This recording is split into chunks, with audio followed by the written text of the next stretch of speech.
earn money for them.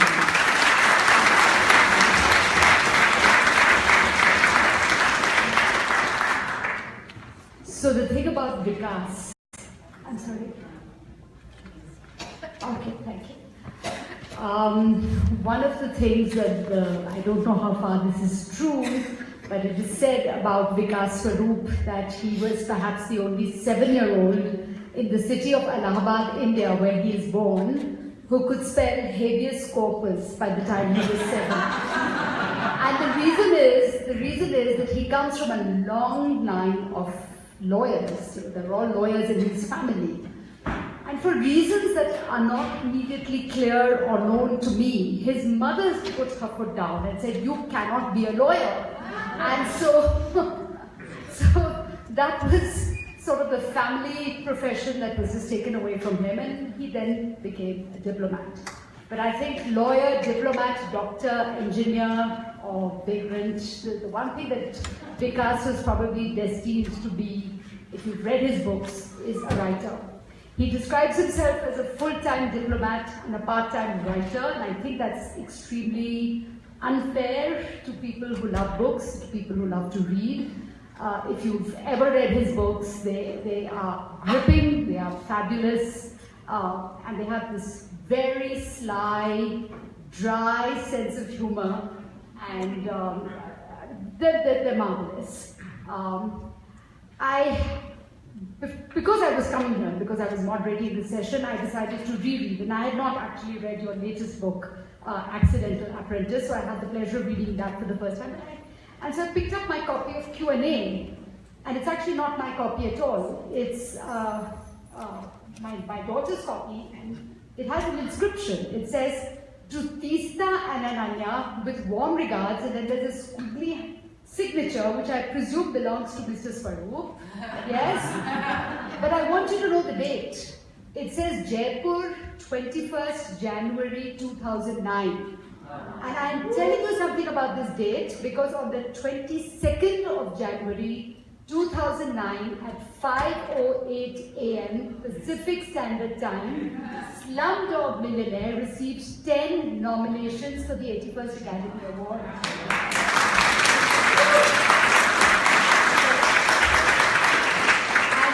And of course, we all know that it went on to win 8 of those 10. So, because you don't know this, but I am very much a part of your history, right? So, since we're talking about Slumdog, let's start with Q&A. I prefer to use the original title, and I just want to tell you that this book, to me as a reader, is just beautifully plotted. It uses the conceit of a quiz show, a very popular quiz show at that time, and this, you've all seen Slumdog. Is anyone here who hasn't seen Slumdog Millionaire, or who hasn't read the book? Okay, so the movie based on the book, very loosely based on the book, is about this boy from the slums who then wins this jackpot, this Who Wants to Be a Millionaire prize, and he wins because he knows all 15 answers.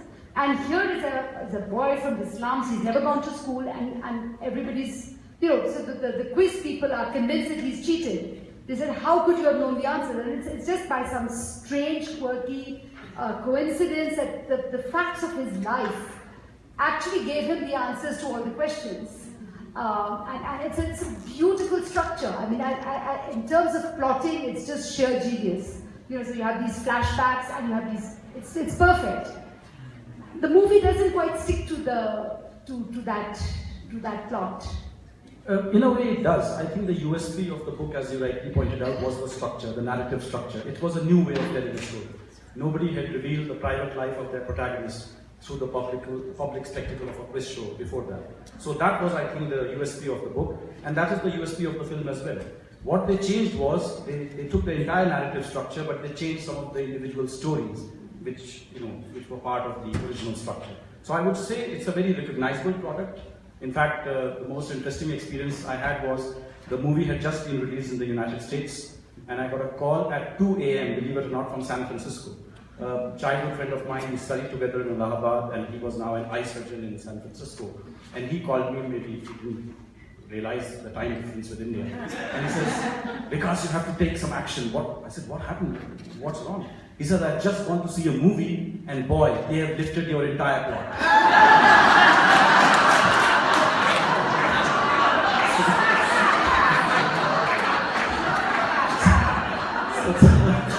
So obviously he didn't wait till the credits to see my name flashing there. And he thought that, because he had read Q&A, he thought, some flashy filmmaker from America had made a film on it without consulting me.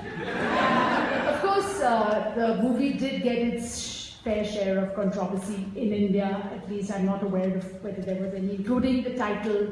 And at least some people objected and they said that you have insulted slum people by calling them slum dogs. How did you respond to? Yeah, actually, a case was filed against me as well. It was filed against Danny Boyle, the director, against Simon Beaufoy, the screenplay writer, and against me for denigrating people living in slums as dogs by calling their movie Slumdog Millionaire. So I had to gently point out that my book was called Q&A.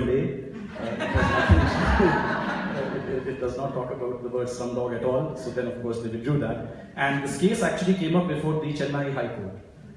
The Slum Dwellers Association of India filed this case saying that these people should be put in jail for calling us dogs. So the judge obviously threw it away and said, this is nonsense, this is just a word, there's no reflection on you people. People living in the slums have their own dignity and this is nonsense. So they lost the case, but they said, okay, we will still get our back at the film. So they went and they bought 2 dogs and they named one dog Danny and the other dog Simon.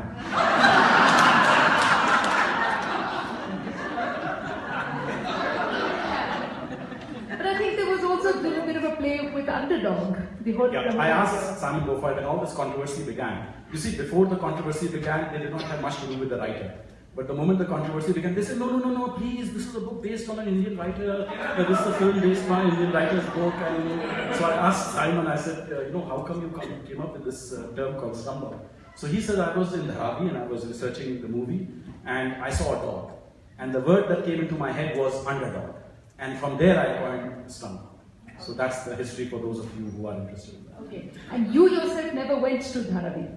Unfortunately, I had never visited Dharavi. So when I gave a book reading in 2005, when the book came out in Mumbai, after I finished my book reading and the Q&A session started, a woman got up and she said, I just want to know how many years you lived in Dharavi.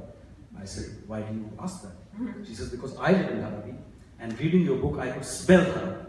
So perhaps you were, in the next street from me, because I could visualize the entire thing. I could see it with my mind's eye that this is Dharavi. So I said, I'm very sorry to tell you, but I have actually not visited Dharavi. And she was like completely crestfallen, as if the scales had fallen off. And she said, oh my God, you had never visited Dharavi. How could you write about it? So that's the power of research, I think, that you research something. And I had seen slums. I had not seen Dharavi, but I had seen slums. I mean, in India, no one lives in an island. No man is an island in India. The rich and the poor, their lives are constantly intersecting, colliding. You can't just keep yourself away from the squalor and the poverty of India. So from that point of view, I had seen slums and I did the research on Dharavi and I visualized in my mind's eye. I said, the slum I had seen, I multiplied that by 1,000. And that is Dharavi. And I wrote from that perspective. But then to honor this lady's wishes, I said, okay, now I will go to Dharavi. So I did go to Dharavi after I had written the book and the book had come out.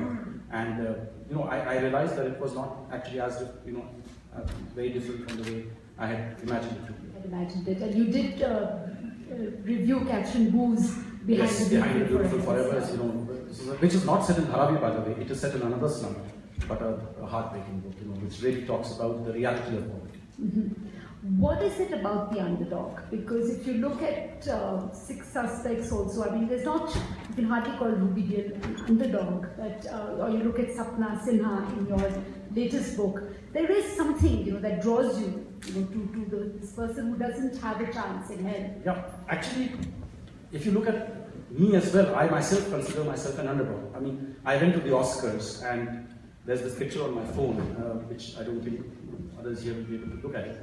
But if you look at that picture of me standing on the stage, because when Slumdog Millionaire was anointed as the best picture, everybody trooped onto the stage. without caring for the decorum or convention of the Academy Awards. It's a big fat Indian wedding happening on the stage. And everybody, of course, is looking straight at the cameras, at the audience, and there is me looking up. What is a professional diplomat doing in the Kodak Theatre? That was the set. So I think this underdog theme is a recurrent one in my books. I think for me, that is really what attracts me to fiction. Because fiction, what I love about fiction is the fact that, it is totally free. You can go wherever you want. I call it like the advertisement for Microsoft Windows. Where do you want to go today? So that's what fiction is. Where do you want to go today? And I'm naturally attracted to the tale of the underdog because all my stories are about ordinary people thrust into extraordinary circumstances. So there's this ordinary waiter who appears on this most famous quiz show in the world and is asked these questions and he answers them. So I think there is it's the sense of curiosity that draws us to these stories because we, in a sense, identify with them. The readers are also, in a sense, underdogs when they are reading a book because they are reading about something which is larger than themselves.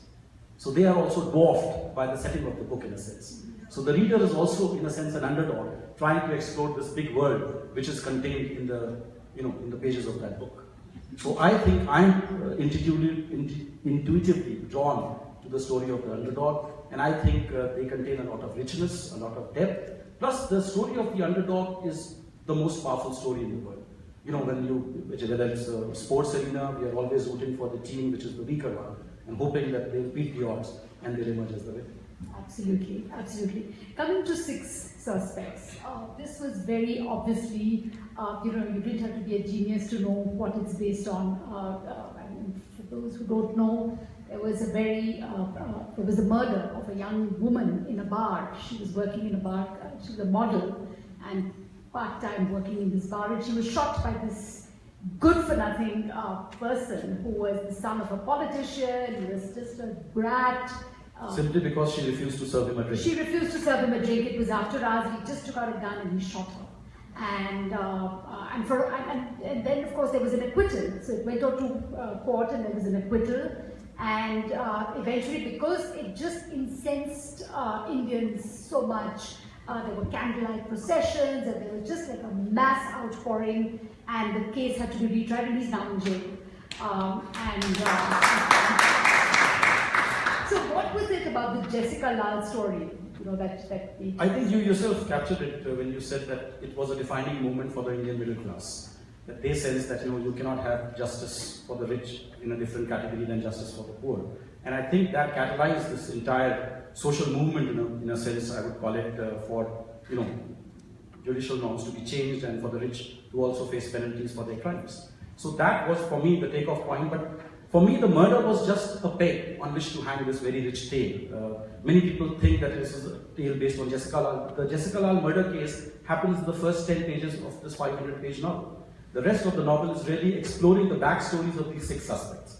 Because in 6 Suspects, it's a murder mystery of sorts, where I have 6 people who are arrested for murdering a person, and they murdered this man, in fact, this villain, who is not dead in real life, as you know. So the idea was to look at India through 6 different eyes, and to have this overarching narrative, which has this thread of linking all the stories because they are all suspects in a common murder investigation.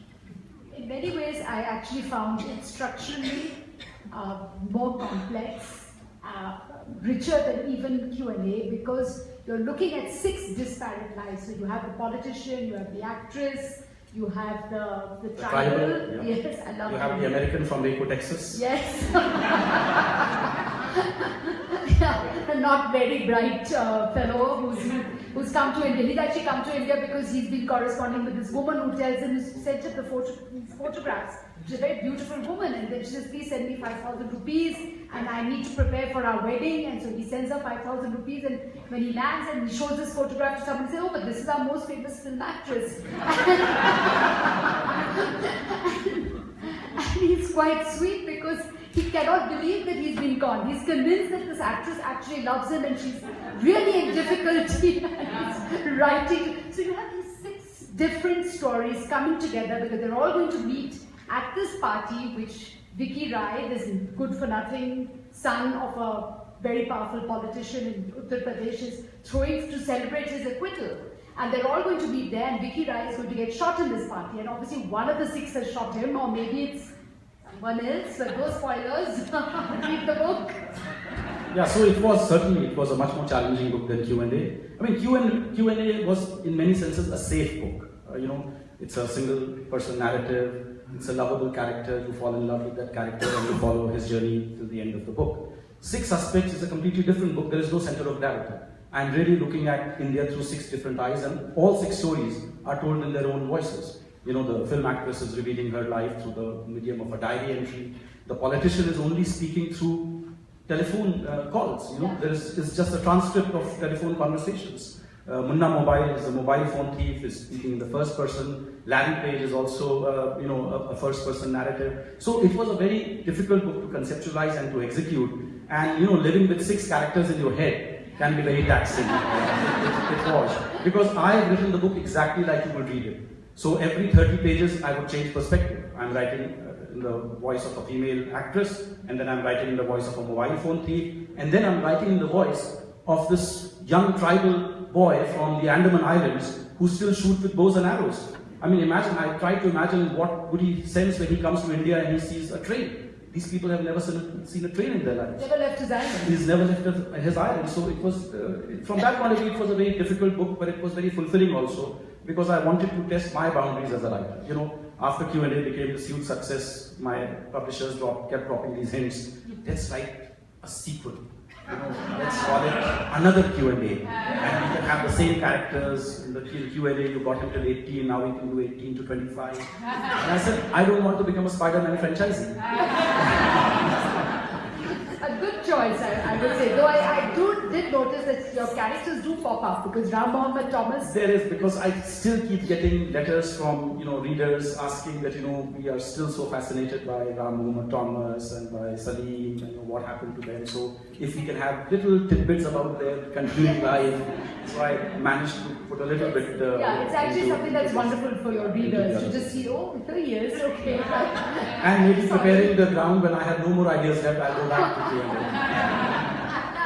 Okay, so The Accidental Apprentice actually is very different from your earlier 2 books, because the earlier 2 books, you have a 15-part structure and you have a 6-part structure, but here you have, and this one is actually entirely told from the eyes of a female protagonist, Sapna Sinha. You have some very strong women characters, including Nirmala Ben, the Gandhian, who goes on, she becomes like this figure, this who galvanizes the nation. And yet, would you call it a feminist book? I think it is. Depends on what your definition of feminism is. I think if you believe in women's empowerment, women's rights, and women being as important and as powerful as men are, then I think it is a feminist book in that sense. And it really talks about the modern young Indian woman. And you see Sapna Sinha, she's a mixture of the ancient and the modern. I mean, she still goes to the temple and she believes in gods and goddesses, but she's also very independent-minded and she believes in sort of making her own life. Yeah, absolutely. I think her great strength is her absolute moral clarity. And the conviction, yes. There's no ambiguity about what is right and what is wrong as far as she's concerned. Whereas the male character sometimes could be wobbling, but she doesn't. She never wavers. And also you've set this, in a business environment. Correct. So again, just going back to this whole idea, you write on Dharavi, which you never visit. Then you're writing on the Onge tribe of Andaman Islands. You're writing about Kashmir, because Larry Page is then kidnapped and taken off to Kashmir, and he's going through Pakistan-occupied Kashmir. And I'm saying, how does he research this? How does he know? Yep, thanks to Google. I actually thanked Google in my first book. Larry Page. I thanked Google because you see, I wrote my first book when I was posted in London, and I wrote it really in the last 2 months of my posting, mainly because my wife and my 2 sons had gone back to India. So a male chauvinist pig, of course, remarked that behind a successful man there is an absent woman, which I don't buy at all, of course. But I thank the British Public Library system and Google, because otherwise I would have had to sit in the British Library and research tons of betting on cricket matches, prostitution in Bedia tribal girls, so many honor killings, so many things I would have had to research. But now with Google, you can sit in your armchair and you can just type in that keyword, and of course you do get 1 million hits, and you have to still sift through those and find out which is the relevant one and which is not. But at least the information is available to you instantly. without having to go to a library, wade through 10,000 books, and then find that that book does not have the stuff that you need. So that is what I would say. If I could write this book in 2 months, it's entirely thanks to you, no doubt. I should tell you that one of the sweetest dedications I ever read in any book was dedicated to my 5 children, without whose constant absence from the house this book would never have been written. And there's P.G. Woodhouse as well, who thanked his wife. Without her, this book would have been written in half the time. I presume Aparna is not here in the audience. That's the only reason why I can say this. I'm reporting it to her straight. Oh my God. So, you have Q&A written in London. I think the life of a diplomat is a pretty good life. It is. Now we have another writer sitting here in the front row. And he was one of the inspirations for Q&A, because his book, We Weren't Lovers Like That, had just come out. Right. And then your second book was written in South Africa. Yep. And your third book was written in Japan. And so what's the Canada book? The Canada book has not yet been written, but people are asking me very insistently. I'm the High Commissioner of India to Canada, so I said, look, my problem is I'm a weekend writer, and every weekend you involve me in something or the other. I'm rushing back from Boulder tomorrow morning at 9 a.m. because I have an event on Sunday with the Mayor of Ottawa. So the only thing I've said is I'm waiting for winter, as the same Game of Thrones, winter is coming soon. Winter is coming in Ottawa. So I've said, expect a murder and lots of snow. Oh, yeah. Okay, I'm going to ask one last question, then I'm going to throw this open because I don't know how we're doing for time. Okay. One of your great strengths as a writer, I feel, is to capture the mood of the moment. You know what they call the zeitgeist. Yeah. So it's you do that very well, whether it's through a game show, whether it's through this one, the sort of corporate corruption.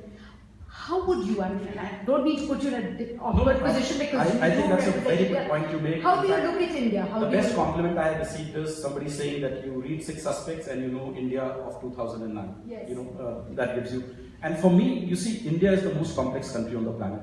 There's no doubt about it. Just the sheer diversity of the people, the number of languages spoken, the customs, the religions, the food, the dress, everything, every 200 kilometers, even the language changes in India. So it's the most complex country. And when you're writing a book about India, how do you capture that complexity of India? Because if I write a unidimensional narrative, then I'm capturing only a very, very tiny slice of India. And I'm constantly trying to make the effort to make India more accessible to a global audience, the readers of my book.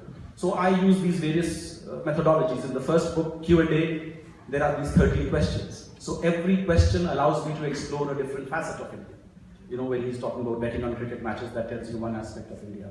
When, talking about the prostitution of India tribal girls, that allows you to explore another facet of India. So that was the technique in the first book. In the second book, 6 Suspects, was very easy. 6 different eyes. So you are looking at India from the eyes of a powerful politician, of a film actress, of a humble mobile phone thief, of this American coming from Waco, Texas. He's a forklift driver in Walmart, and he comes to India in search of a mail order tribe. How does he look at India? What are his experiences? This tribal from the Andaman Islands, and this, and the politician. So these are the 6 suspects. So again, it allows you to present a multi-dimensional narrative of India rather than a single narrative.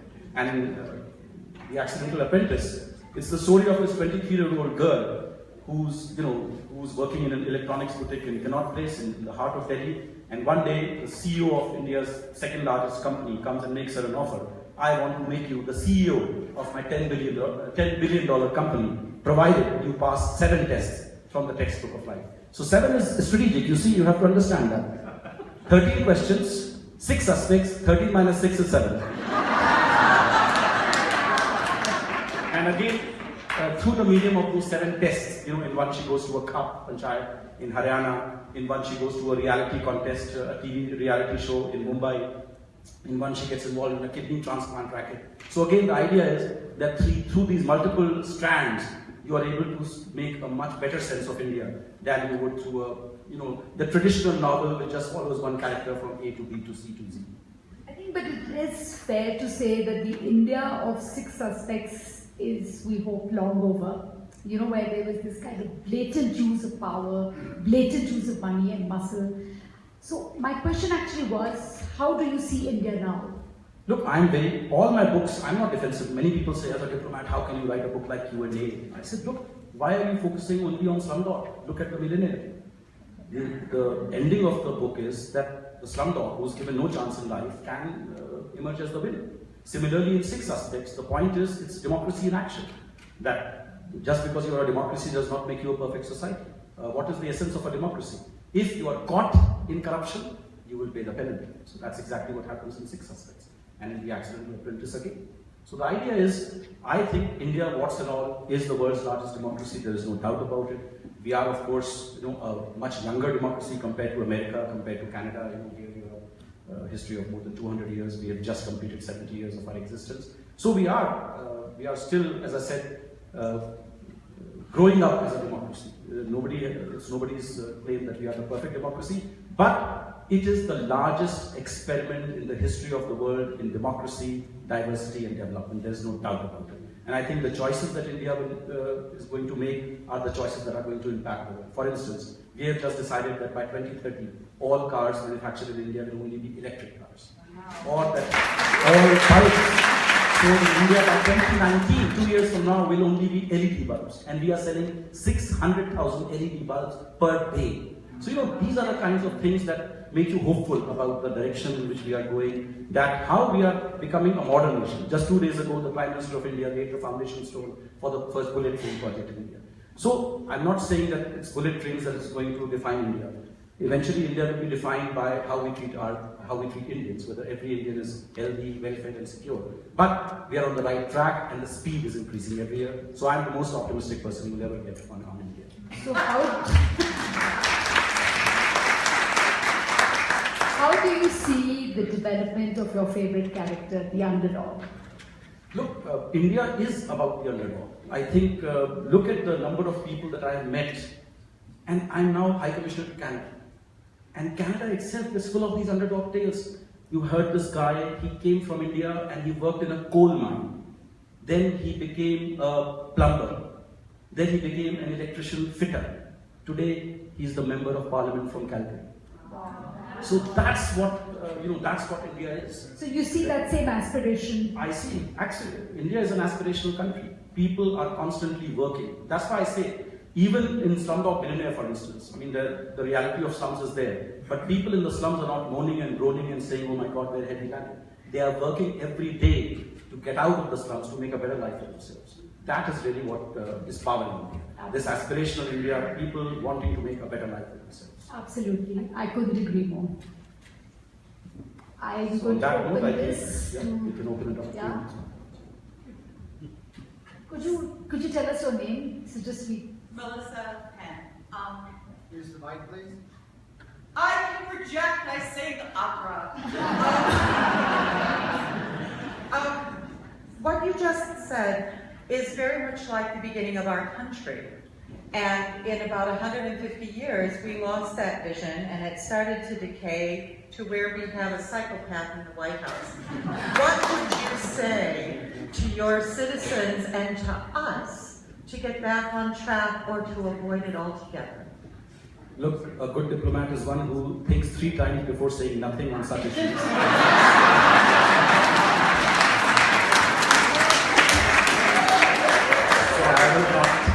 Definitely not comment on psychopaths and sociopaths. All I would say is, each country has to determine its own destiny. The people of the country, I think, are well educated to make the right choices. I bank on America to make the right choices.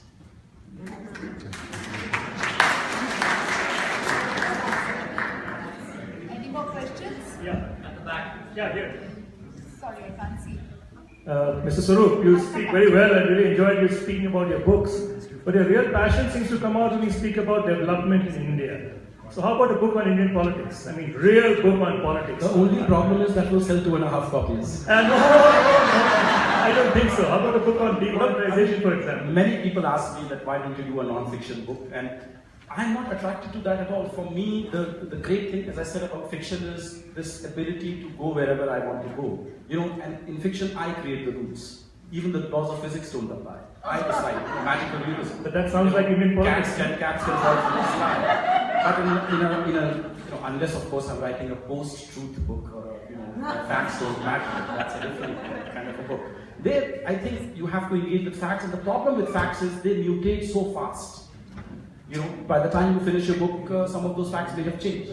And now, of course, the fact that you have e-publishing and facts, you can change the facts on the fly as the book is published, is there. But still, for me, the greatness of fiction is this ability to be whoever you want.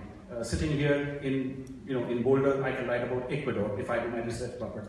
And that is really what attracts me to fiction in the first place. So for the moment, as I said, I'm happy when my ideas dry up completely and I cannot have that fancy flights of imagination. I'll be happy to write a book on diplomacy. We had another hand here. Yes, I'm just going to ask Your you. name. Oh, my name is Jacob, and I work right here in Boulder. Thanks a lot for this excellent interview that you did today. You are a very literary person from India, and I know that there was a question about psychopath, but I'm not going to talk about United States because I'm from Indian origin. I live in United States.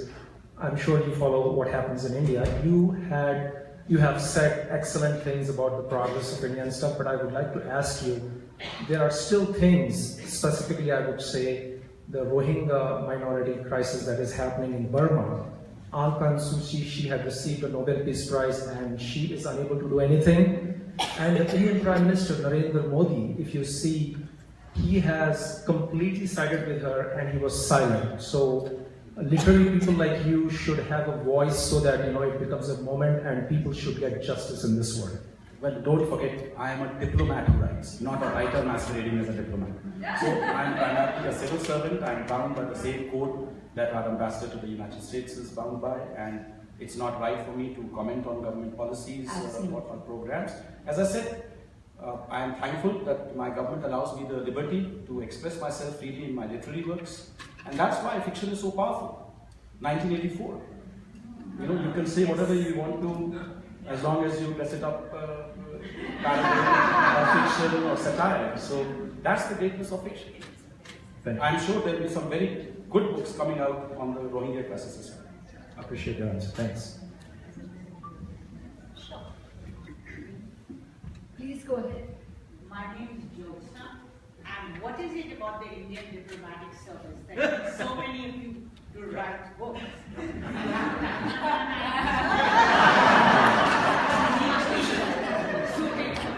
I was expecting this.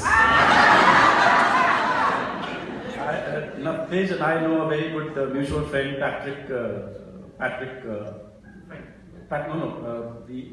Humphrey Hoxley, the BBC correspondent, who says he has yet to meet an Indian service officer who is not in search of a publisher. But look, at a more serious level, I think it's the fact that as foreign service officers, we are trained to deal with words.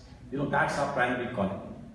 We are trained to deal with words and check and weigh words very carefully, because one wrong nuance can send a relationship with another country into a tailspin.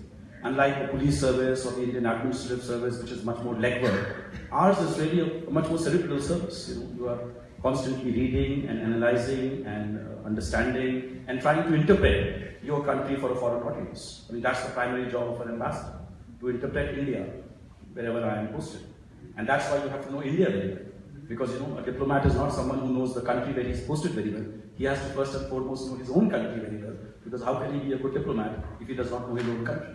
So I think it's the fact that we have this facility with words, that we are able to use words very carefully. I'm sure Ambassador Sarna will have his own take on that, and when his session happens tomorrow, I think you can ask him that question. But I look at it this way, that's why. And it's not that all of us are just goofing around and we have plenty of time on our hands, and that's why we are able to produce these books. No, we all lead very busy lives. In fact, I'm rushing back from Boulder. Unfortunately, not even staying for the festival because, as I said, I have this event on a Sunday, mind you, which should be a holiday for me. But that's the way life is. We are thankful for what we have, and even these little opportunities where the government allows me to come and participate, I think are treasured, and that's why I love this fact of having this dual existence, of being a diplomat and a writer, because as civil servants, our lives are very regulated. You know exactly what you will be at what particular age, and what will be your rank, what will be your position, what will be your emoluments. But the life of a writer is an unpredictable life. You know, a new, literally you give birth to a new, entity every few years when you come out with a new book. And Ambassador Salma comes out with a new book every year. So then you can follow that journey also. You know, whether the book will be a dud or it will be a success, how will it be received, and that creates a sense of what should I say, an anticipation, something to look forward to. So I love this combination of combining the two, and I won't give it up. At one time, it was suggested to me that why don't I give up my day job and concentrate only on being a writer, and I can make much more money. But for me, it's the security of the day job which allows me the luxury to create in my spare time. I think that is what really powers me as a writer, and I'm not dependent on the market for what I write, because the government of India pays me well enough. So I can write what I want to write rather than what the market wants me to write. And it also engages you with real life. No, absolutely.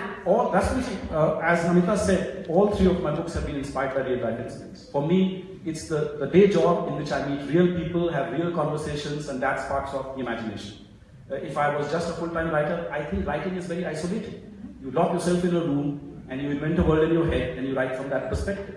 And for me, that's not the way I would like to be a writer. In fact, it's not just Indian diplomats, but Indian doctors also support just remarkably. Indian doctors in America, and you know, I agree. Paul Kalanithi and of course Mukherjee, and Atul Gawande. Atul Gawande, absolutely. This is fantastic. Sorry, please. Right. My name is Christopher Flores. I'm from Oakland. Just wait for the mic, just behind you. Hi, my name is Christopher Flores, and I'm from Oakland, California. So, hopefully this is not a question, our role as a diplomat will preclude you from answering. But what are the Indian writers in English, either from India or overseas, who you admire and whose work you like, and why? Look, before I started writing, I had actually not read Indian writers almost at all. Growing up, I had read a lot of Indian writers in their own languages. I had read a lot of Hindi literature when I was growing up, in fact. But I had not read Arundhati Roy, I had not read Rohindra Mistry, I had not read V.S. Naipaul, I had not read Vikram Seth.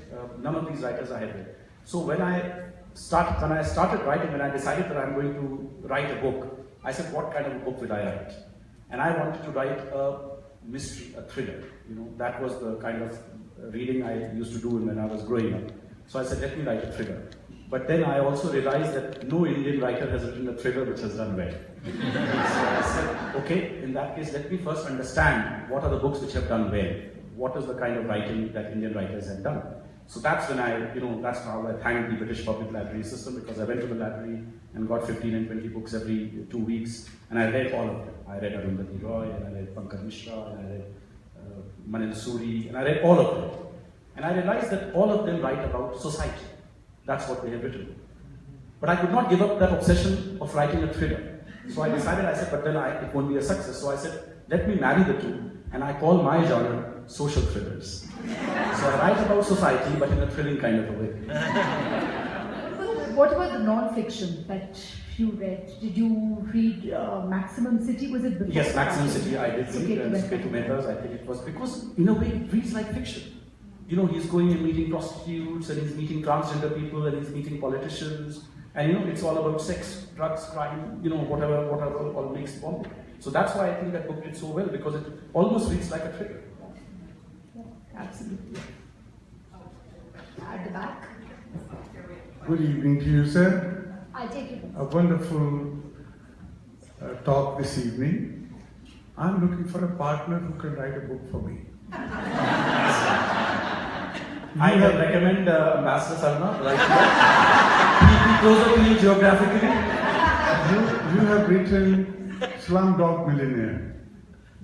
Here is the story of a faithful millionaire. Of a? Faithful millionaire, honest millionaire. Very good. As you say, the Indians in the slums have such passion to work and improve their life. I came from partition India and started life. And I became a sea captain and lived 30 years roaming around the world. I've spent a different day, different country every day of the 30 years, including being jailed in Libya by Colonel Gaddafi. And on my phone, I had the first Indian passport ever issued in Pyongyang, North Korea. Why haven't you written your book? My English is very poor, and I have no patience. And also being jailed in North Korea. But I stood my ground, I was honest, and both these jailings stood in my favor, and I was rewarded handsomely for that. And these 30 years plus, and still counting, and I have seen the world in many ways which are, I think, normal people don't live that. No, I agree. I think it's a very rich story that can certainly be brought So to let's join hands, sir. But I'll give you 70%, I'll take 30%.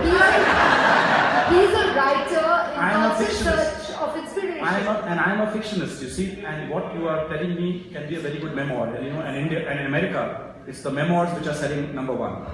So you just have to write that little blurb of memoir. You know, a sea captain's, a sea dog's stay. A sea dog's stay, a memoir. You know, that's it. And then you can do the 70-30 deal, not with me, but with Amazon.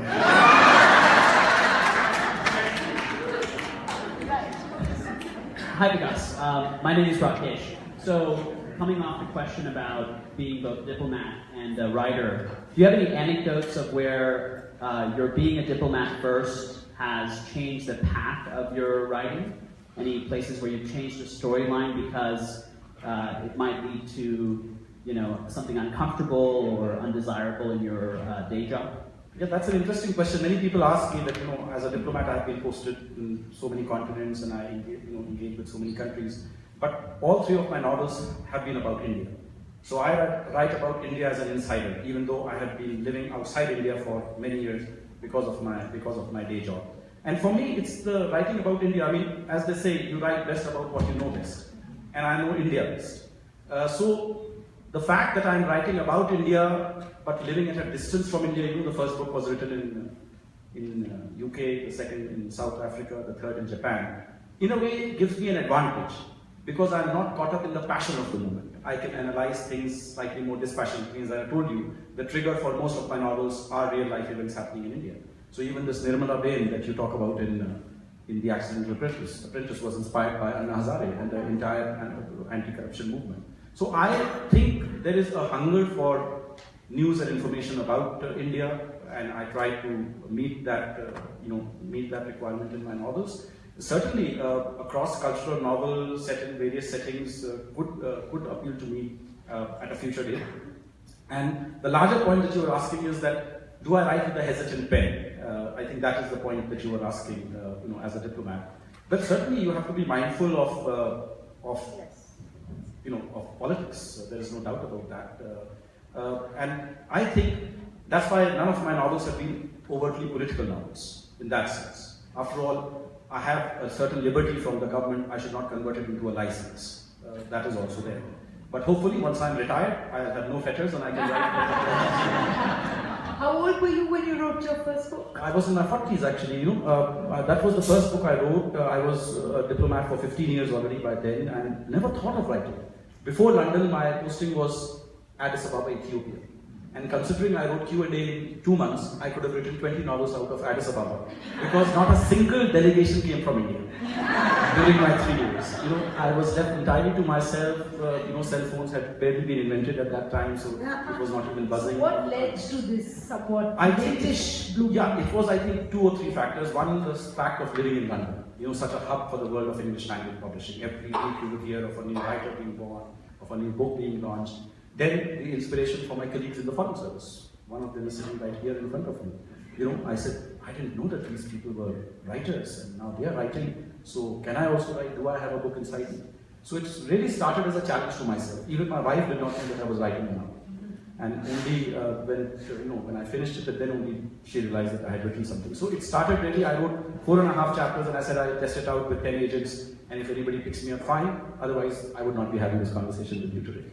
But as it happened, I was picked up by an agent who I met on the web. And we don't have the time to go into that story, which is an interesting story in its own right. How I found my agent, how he found me. We do have some time.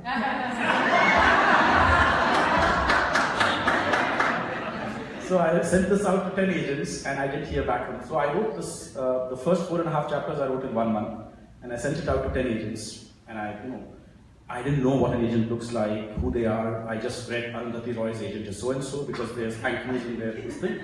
So they were all listed in the writer's handbook in London. So I just sent 4.5 chapters to these 10 agents. I'm so-and-so, I've written a novel, and please have a look at it. And if you are interested, then we can talk further. And I didn't hear back from them. And then one day I was browsing the internet and I came across a website called everyonewhoseanyone.com. And that's by a failed American writer. And he got so frustrated with all the rejection slips that he was receiving from publishers worldwide that he put his entire correspondence with agents and publishers on the net, including their private emails, phone numbers, addresses. So many places it says redacted at the request of lawyers. So there I come across this agent called Peter Buckman, who's saying, I'll be happy to give you my advice. You can either send me 2 chapters, either by email or by snail. So I said, hang on, remember, this is 2003. Right. Email was just sort of starting out, it was not as commonplace as it is today. So none of the agents that I had sent out my publication to were prepared to accept any submissions by email. All of them said, do not even think about sending us an email, we immediately delete it, thinking it's a virus, only hard copy submissions will be accepted. So I said, what have I got to do? There's this agent, and he did not exist. He was not there in the writer's handbook. So I said, I've got nothing to lose. I said, okay, dear Mr. Buckman, I've written a novel, here are 2.5 chapters, please let me know what you think. That was on a Wednesday. Thursday when I come to office, there's a reply from him saying, I greatly enjoyed the 2 chapters that you sent me. I would love to read more. I imagine all rights are available in this new book of yours. And I have difficulty reading on the computer, so if you can make me a hard copy, I live in Oxford, this is my address. He says, wow, fantastic. So I printed out 4.5 chapters which I had written, mailed it to him on that Thursday, and I forgot about it. And then Saturday he calls me at my house because I had given my number and saying that this is fantastic. I really love it. I think it's very fresh, very original. And I'm coming to London on Tuesday. Can we meet? And that's when I panicked because till then I had no idea what an agent looks like, what kind of species are they, what will they talk to me, do I need a lawyer? I had no clue what an agent is like. So in panic I called up the only writer I knew at that time, Patrick French, because I was the political counselor and I was handling the India-UK roundtable, and Patrick was a member of the roundtable. So I said, Patrick, I've written something and an agent wants to come and meet me. What do I talk to him about? What do I do?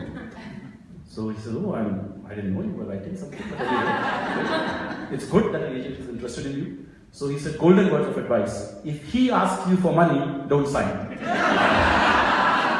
they are fly-by-night agents, who say you've written the best book possible, but it needs a lot of polishing. Don't worry, my wife is the best editor in the world, only charges £5 a page, and before you know it, you are gypped out of 1,500 to 2,000 pounds, and your book never sees the light of day. So anyway, Peter Buckman comes and meets me. And we really, sort of engage with each other, and he says, okay, where's the rest? So I said, there is no rest. I have not written anything beyond this. So he says, then we have a problem because I don't know whether you'll be able to complete the book the way you have started it, what will you show the same fluency that you're showing now. I don't even know how you will finish this book. So if you're expecting $1 million advance on the basis of 4.5 chapters, you can forget it. But I'm prepared to sign you up as my author.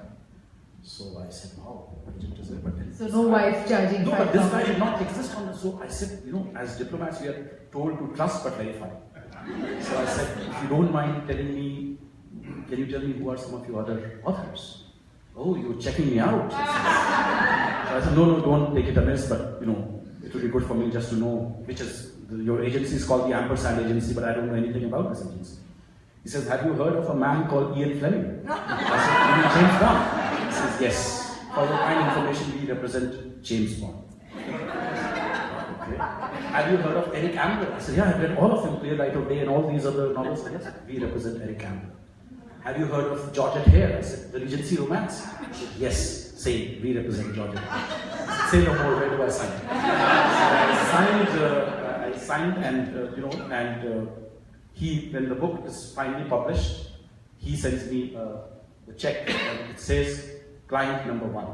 So I called him up and I said, wow, so I'm the client who's got the biggest advance. He says, no, you were my first client.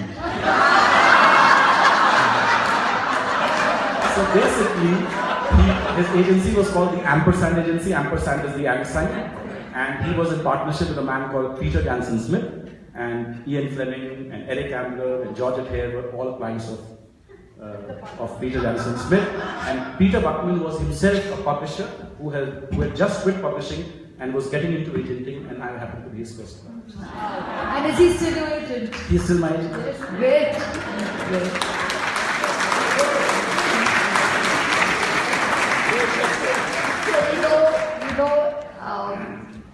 Just charming, funny. If you're losing out if you haven't read his books. I recommend. Yeah, please add to my royalties a little bit. Yes. If we don't have any more questions, we do. Okay. My name is Ujjwala. Thank you so much for all this entertainment and excellent. I feel so fortunate to be here with you all this evening. My question is multi-layered. One is, I know you mentioned earlier, relationship to words and being a part of training as a diplomat. But I see that a separate entity compared to relationship with writing as a writer. One is a right brain function and one is a left brain function. The creativity. The second question is, to Indian writers in general and diplomats specifically, do you all have like a peer group or like consulting or support? How do you all write? Because as you identified, despite working, it's a lonely process because I write and I know it's a lonely process. And as the earlier gentleman referred, unfortunately, the kind of books I write, I can't call up Navtej and say, how did you kill that guy? You know, I need to know something about the murder and things like that. So, look, I think there is a lot of support system within the Foreign Service in general. You don't have to be a writer. It's a very small community. You know how many Indian diplomats are there? If I tell you, you'll be shocked. We have 183 embassies and consulates all over the world. We are just 900 diplomats. So it's a very, very small, tiny community. There's a lot of esprit de corps. We all sort of look out for each other, keep each other's back, you know, because we are all serving, you know, in difficult circumstances also from time to time. Anupam Ray, who's our Consul General in Houston, just rescued 200 Indians who were stranded after the flooding in Houston. He waited to knee-deep water to get to those 200 students. He got them food they had not eaten for 3 days. He got them food. So, you know, that's the kind of spirit is there in the Indian Foreign Service. That's how we look after each other. So the writers among us, I mean, I don't think there's, yes, I do receive requests from some of my colleagues in the Foreign Service that I've written something. Can you have a look at it? Can you critique it? Can you tell me is it any good or not? And, you know, if it is good, can you put me in touch with your agent? Which I have done. I mean, as I said, I am not that type that I'll say, oh, he's exclusively my agent. I said, please, go ahead, try it out. There's no issue with that at all. But eventually, writing is also about luck. So there is no doubt about it. There are millions of writers, 100 million times more talented than me, who have yet to see the light of day. Their publications have not yet been published. So there is an element of luck. I mean, J.K. Rowling was rejected 26 times. Dr. Seuss was told that this is too silly to be published. So there are all these stories about books and authors. So there is an element of luck, certainly. And in today's world, marketing. It's a lot about marketing as well. You know, there are thousands and millions of books out there. How do you know which one to buy? So all those factors, I think, come into play, and everyone has to, I think, venture out on their own. There are no godfathers in the system. That's the great thing about being a writer. You know, at best, if your mother or your father is a writer, you may have writing in your genes or whatever. In any case, I don't even buy that because, you know, unlike being a singer where you are born with a God-given talent, you have a fantastic voice, he's a soprano and somebody could be another libretto or whatever. But a writer engages with words, and words are something you acquire. A baby is not born with words, Writing is something that you acquire in the process of growing up. It is not something which is instinctive. Yes, imagination, you could say some people are gifted with more imagination and some with less, but even that doesn't really count these days.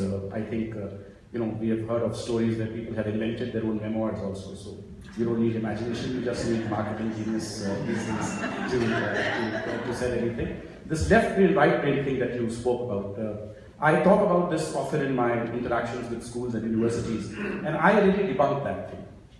I don't believe that left brain people are logical and right brain people are creative and that kind of a thing.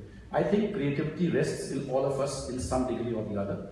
It's just that in some people it lies dormant because they have not learned to orient the antenna of their mind to receive and channel creative impulses. And the key to creativity, which I call the 3 C's, are curiosity, confidence, and a computer. It starts with curiosity. You have to be curious. Every work of fiction begins with a what if. What if there was a planet called Pandora, which had, 15 feet tall people? What if a slum kid went on a game show and won? So every book begins with a what if. And that what if is your curiosity trying to imagine an alternative, a different world than the world that exists today, or this world itself, but with a twist.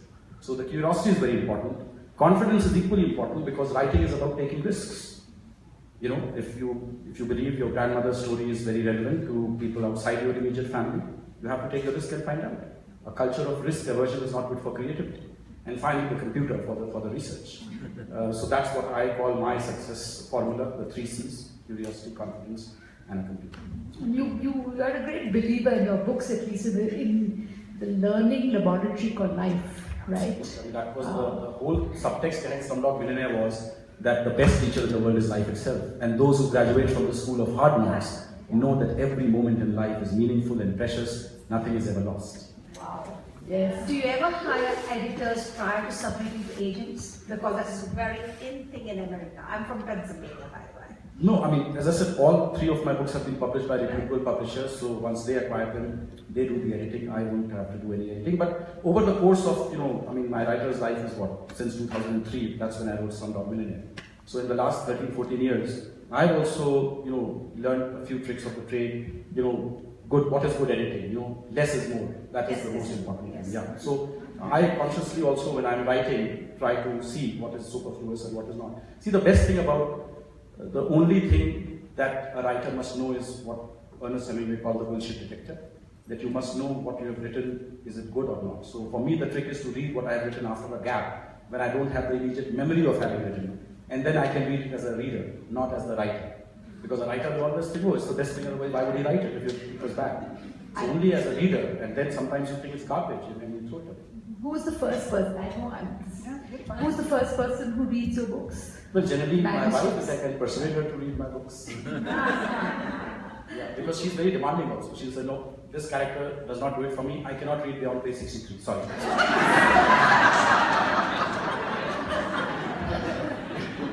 Thank you very much.